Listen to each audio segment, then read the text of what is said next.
माघ महीने की प्रदोष भी, और माघ महीने का प्रदोष के दिन सोमवार हमने आशीष से कहा,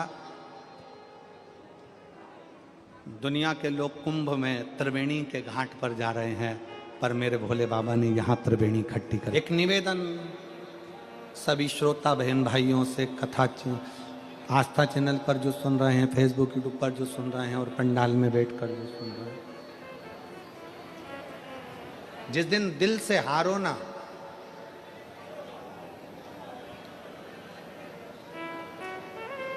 थोड़ी तकलीफों में अगर घिर जाओ, तकलीफें आ जाए, कष्ट आ जाए, तकलीफें जिस दिन तुम्हारे भीतर बहुत ज्यादा मात्रा में आ जाए, उस दिन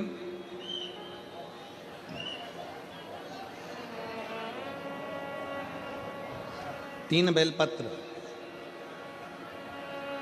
एक बेलपत्र में पीला चंदन, बीच वाली पत्ती।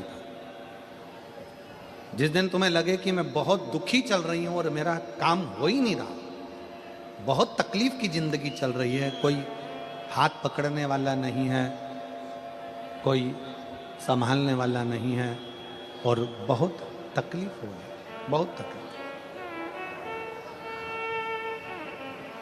उस समय पर एक बेलपत्री के बीच वाली पत्ती पर पीला चंदन,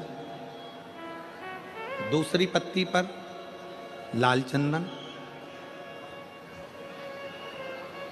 और तीसरी पत्ती पर 11 चावल गीले, पानी में उसको थोड़ा सा भिगो लें या धो लें, 11 चावल गीले शिव जी की उस पत्ती पर रखें।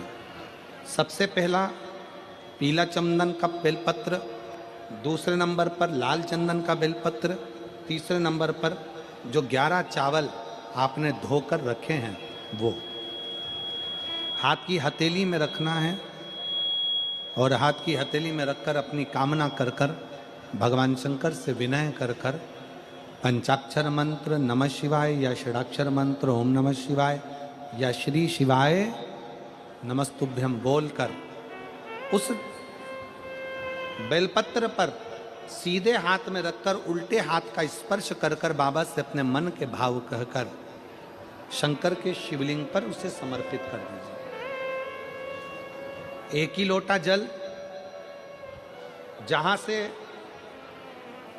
जल बहता है अशोक सुंदरी वाली जगह, एक ही लोटा जल, जहां से जल बहता है उस जल बहने वाली जगह पर 3 बार उस जल को अपनी कामना कर कर श्री शिवाय नमस्तुभ्यम या पंचाक्षर मंत्र या षडाक्षर मंत्र बोलकर 3 बार उस स्थान पर गिरा दीजिए।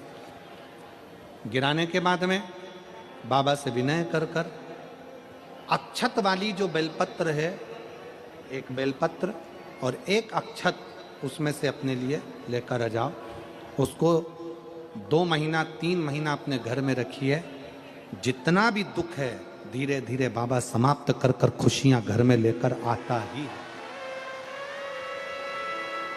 दुख समाप्त होगा, खुशियां घर में आएगी जरूर।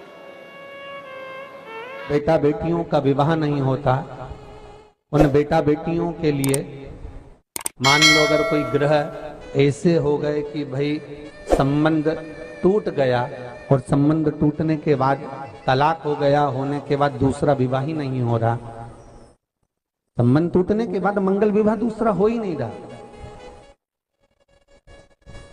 तो प्रयास करिएगा।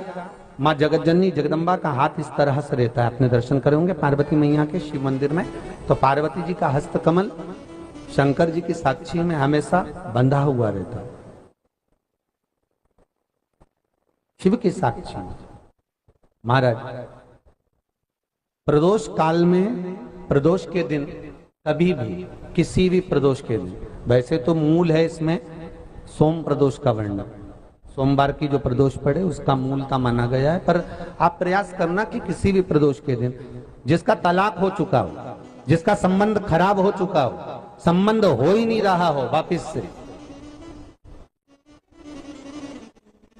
सोम प्रदोष के दिन जहां मां जगतजननी का हस्त कमल बंधा रहता है और शंकर भगवान का शिवलिंग है। आप लोगों ने कथा सुनी होगी कि सबसे पहली यज्ञोपवीत संस्कार, सबसे पहला यज्ञोपवीत संस्कार किसका हुआ था और किसने किया था? महाराज, सबसे पहला यज्ञोपवीत माता ललिता देवी ने भगवान शंकर को यज्ञोपवीत धारण करवाया था।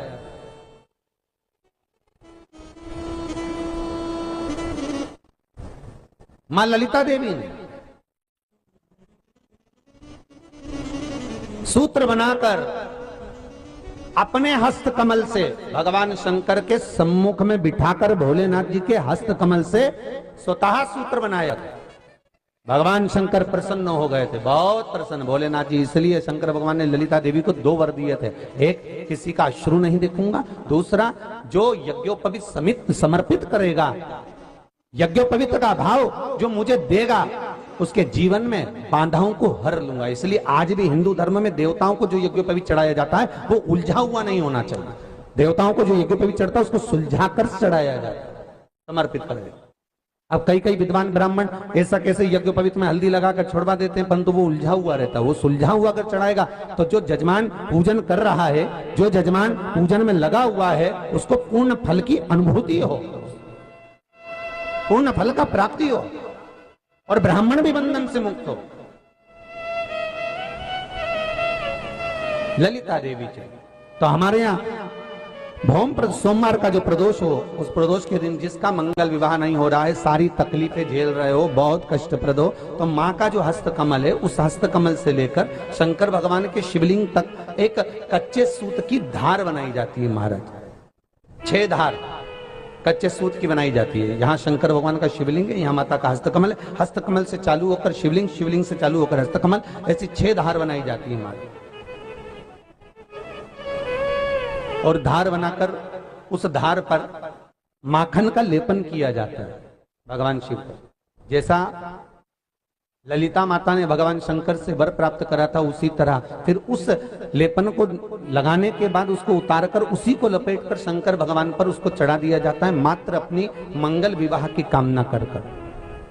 अगर कोई कुंवारी अवस्था में कर रहा है तो उसमें हल्दी लगाए, और अगर कोई शादी होने के बाद, संबंध टूटने के बाद दूसरी शादी के लिए कर रहा है तो उसमें हल्दी ना लगाए।